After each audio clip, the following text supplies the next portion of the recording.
സങ്കീർത്തനങ്ങൾ അദ്ധ്യായം 39.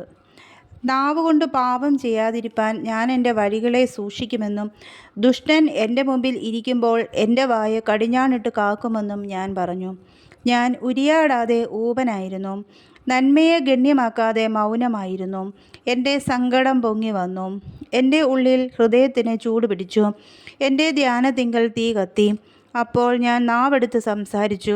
യഹോവേ, എൻ്റെ അവസാനത്തെയും എൻ്റെ ആയുസ് എത്ര എന്നതിനെയും എന്നെ അറിയിക്കണമേ. ഞാൻ എത്ര ക്ഷണികനെന്ന് ഞാൻ അറിയുമാറാകട്ടെ. ഇതാ, നീ എൻ്റെ നാളുകളെ 4 വിരൽ നീളമാക്കിയിരിക്കുന്നു. എൻ്റെ ആയുസ് നിൻ്റെ മുമ്പാകെ ഏതുമില്ലാത്തതുപോലെ ആയിരിക്കുന്നു. ഏതു മനുഷ്യനും ഉറച്ചു നിന്നാലും ഒരു ശ്വാസമത്രേ. മനുഷ്യരൊക്കെയും വെറും നിഴലായി നടക്കുന്നു നിശ്ചയം. അവർ വ്യർത്ഥമായി പരിശ്രമിക്കുന്നു നിശ്ചയം. അവൻ ധനം സമ്പാദിക്കുന്നു, ആരനുഭവിക്കും എന്നറിയുന്നില്ല. എന്നാൽ കർത്താവേ, ഞാൻ ഏതിനായി കാത്തിരിക്കുന്നു? എൻ്റെ പ്രത്യാശ നിങ്കൽ വച്ചിരിക്കുന്നു. എൻ്റെ സകല ലംഘനങ്ങളിൽ നിന്നും എന്നെ വിടുവിക്കണമേ.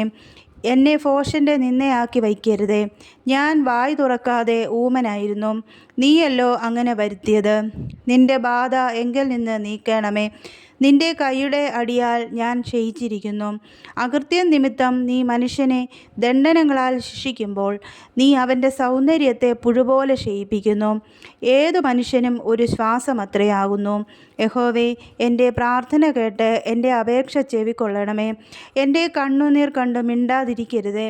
ഞാൻ എൻ്റെ സകല പിതാക്കന്മാരെയും പോലെ നിൻ്റെ സന്നിധിയിൽ അന്യനും പരദേശിയും ആകുന്നുവല്ലോ. ഞാൻ ഇവിടെ നിന്ന് പോയി ഇല്ലാതെയാകുന്നതിന് മുമ്പേ ഉന്മേഷം പ്രാപിക്കേണ്ടതിന് നിൻ്റെ നോട്ടം എങ്കിൽ നിന്ന് മാറ്റണമേ.